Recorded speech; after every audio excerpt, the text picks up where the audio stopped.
Shri Venkateswara gold తాకట్టులో ఉన్న మీ బంగారాన్ని విడిపించి కొనబడును. నమస్కారం అండి. మీ పేరు? నా పేరు కళ్యాణ్ అండి. పిఠాపురం నియోజకవర్గంలోని పవన్ కళ్యాణ్ గారు అక్కడున్న హిందూ మహిళలు ఆడపడుచులు ఎవరైతే ఉన్నారో వాళ్ళందరినీ కూడా ఉద్దేశించి ఈ శ్రావణ చివరి శుక్రవారంలో అంటే ఈ రోజు ఆయన పూజా కార్యక్రమం అనేది వరలక్ష్మి వ్రతం అనేది చేస్తున్నారు.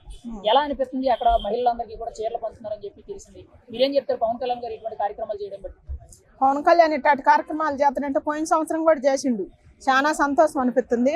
మన హిందూ ధర్మాన్ని, మన పూర్వీకులు తీసుకొచ్చిన మన ధర్మాన్ని, మన మహిళలకి మన బొట్టు పూలు గాజులు ఒకడు బజార్ పూలు పెట్టుకుంటే అంటున్నారు కదా, ఇవన్నీ మన పవన్ కళ్యాణ్ కాపాడటానికి ఇవన్నీ పెడుతుండే ఆయన.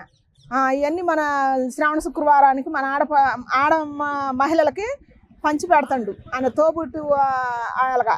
అంటే పవన్ కళ్యాణ్ గారు అధికారంలోకి వచ్చినప్పటి నుంచి కూడా ఇలా ఎక్కడ పెడితే అక్కడ పూజా కార్యక్రమాలు చేయించడమే కానీ మహిళలందరికీ కూడా చీరలు పంచడం, ఆడపడుచులుగా పసుపు కుంకుల రూపంలో గిఫ్ట్లు ఇవ్వడం అనేది ఎలా అనిపిస్తుంది? ఆయన చేస్తున్న పని ఎంతవరకు కరెక్ట్ అంటారు?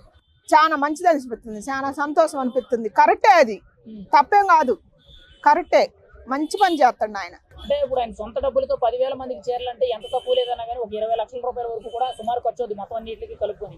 మరి ఆయన సొంత డబ్బులు ఇలా ఖర్చు పెడుతున్నా కానీ ఆయన ఏమీ చేయడం లేదని చెప్పి చాలా మంది మాట్లాడుతున్నారు కదా. అందుకే కదా మన పవన్ కళ్యాణ్ అనేది, మరి సొంత డబ్బులతో చేసేవాడే పవన్ కళ్యాణ్. అందుకే ధర్మమూర్తి అనేది నేను కాదు. మరి ఆయన ఒక పార్టీ డబ్బులతోటి, ఒక దేశ డబ్బులతోటి దోసుకొని అందరికి పంచి పెడదాం అనుకునే వ్యక్తి కాదు కదా. అందుకని పవన్ కళ్యాణ్ అంటేనే నాకు, అందుకే అప్పటి నుంచి నేను పవన్ కళ్యాణ్ ఫ్యాన్ అయినా. ఇప్పుడు పవన్ కళ్యాణ్ గారు ఇలా హిందూ ధర్మాలకు సంబంధించిన కార్యక్రమాలు చేస్తుంటే చాలా మంది కూడా మతం ముసుగులో ఉన్నారు, మత రాజకీయాలు చేస్తున్నాడు, కుల రాజకీయాలు చేస్తున్నారని మాట్లాడుతున్నారు. దానికి మీరేం చెప్తారు? మత రాజకీయాలు ఆయన చేయట్లా, చూసే జనము కావించుకోవటమే. కానీ ఇదంతా మత రాజకీయం చేస్తే ఆయన చేసుకున్న ఆమె కూడా ఉందిగా. మన స్వతంత్ర దినోత్సవం అప్పుడు ఆయన భార్య ఎంత నీట్గా రెడీ అయింది, ఎంత బాగున్నారు వాళ్ళిద్దరు. మరి ఆమె కూడా క్రిస్టియన్సేగా.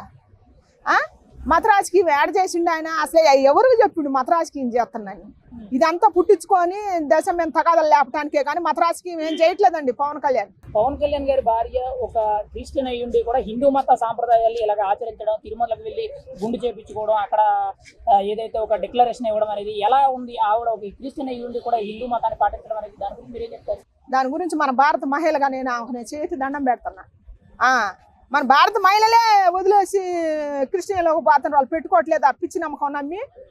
దేవుళ్ళు అంటే అందరు దేవుళ్ళే, అందరికి పెట్టుకోవచ్చు, మొక్కుకోవచ్చు. కానీ మతం ముసుగు వేసుకొని తగాదలు పెట్టడం ఇవన్నీ చేయటం బాగోలేదు. కానీ మన పవన్ కళ్యాణ్ చేయలే, అట్ట చేయలేదు. మతం ముసుగేసి తగాదలు పెట్టడం ఇవన్నీ ఏం చేయలేదు. హిందూ మతాన్ని కాపాడడానికే ముఖ్యంగా పవన్ కళ్యాణ్ గారు ఈ రోజు ఆయన సనాతన ధర్మం గురించి మాట్లాడతారని చెప్తారు. అది నిజమేనంటారా? నిజమే, 100కి 100 రూపాయలు నిజమే. ఎవరు ఎంత తిట్టినా కూడా, ఏమన్నా కూడా నన్ను నిజమే. ఆయన ధర్మే చేస్తుండు. పవన్ కళ్యాణ్ గారు ఈ రోజు హిందూ ధర్మం గురించి ప్రత్యేకించి కూడా ఈ వరలక్ష్మి వ్రతం అనేది ఏకంగా 10,000 మందికి 12,000 గత ఏడాది 12,000 మంది చేయించామన్నారు, 10,000 మంది చేయించామన్నారు. వాళ్ళకి పసుపు కుంకుమల రూపంలో చీర ఇవన్నీ కూడా కానుక రూపంలో ఇవ్వడం జరుగుతుంది. దాని గురించి మీరేం చెప్తారు ఫైనల్ గా? అంటే ఆయన హిందూ ధర్మానికి కోసం ఖచ్చితంగా పాటుపడుతున్నారని చెప్పుకోవచ్చు?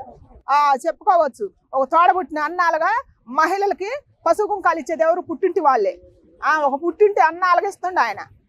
మరి అది ధర్మమేగా. మనం పిచ్చిదానానికి మనం ఏం చెప్పాలా? ఎంత చేసినా ఆయన మీద గావిస్తుంటే మనం ఏం చెప్పాలా? మంచి చూడండి, కొద్దిగా కళ్ళిప్పి పిచ్చిగా చేసుకోకుండా. పవన్ కళ్యాణ్ గారు రాఖీ పండుగ రోజు కూడా వితంతు మహిళలు ఎవరైతే ఉన్నారో, అంటే భర్త చనిపోయిన మహిళలందరికీ కూడా 1,500 మందికి చీరలు పంచారు కదా, దాని గురించి మీరేం చెప్తారు? దాని గురించి కూడా మంచిగా చెప్తారు. మన పవన్ కళ్యాణ్ కాబట్టి పంచిపెట్టిండు, ఏ నాయకుడు పంచిపెట్టలేదు. మరి ఎటు అది ఒక ఊరుంది కదా, చెప్పులు పంపించిన ఊరు. ఎవరన్నా ఏ రాజకీయ నాయకుడిని పంపించినా దాని మీద కూడా అన్నారు. మంచి చేస్తున్నా కూడా అని అంటుంటే ఇంకా ఏం చేయాలా? గిరిజన ప్రాంత ప్రజలందరికీ చెప్పులు పంచారు, మామిడి పళ్ళు పంచారు, రోడ్లు వేశారు, మంచినీటి సదుపాయాలు కల్పించారు, ఇలా అన్ని పనులు చేస్తున్నా కానీ ఆయన ఏమీ చేస్తలేదు, ఎవరికి కనిపించట్లేదు అని చెప్తున్నారు.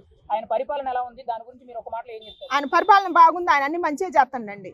ఇవన్నీ మాయకొత్తలు చెప్పటం కానీ ఆయన నీతి నిజాతుల మీదనే మన పవన్ కళ్యాణ్ పరిపాలన చేస్తుండే కానీ ఆయన ఎవరికి అన్యాయం చేయలేదు. పర్సనల్గా ఎందుకో మన పిచ్చి జనం సోషల్ మీడియాలలో ఇవన్నీ చెప్పటం కానీ సొంతంగా చూడండి, కొద్దిగా మంచితో చూడండి. మంచి చూపుతో చూస్తే మంచిగా కానొస్తుంది, మంచిగా ఆలోచిస్తే.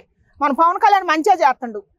మన మెగా ఫ్యామిలీ అసలు చిరంజీవి కూడా చాలా మంచిగా చేస్తాడు తెలుసా. ఆయన కూడా ధర్మమూర్తి.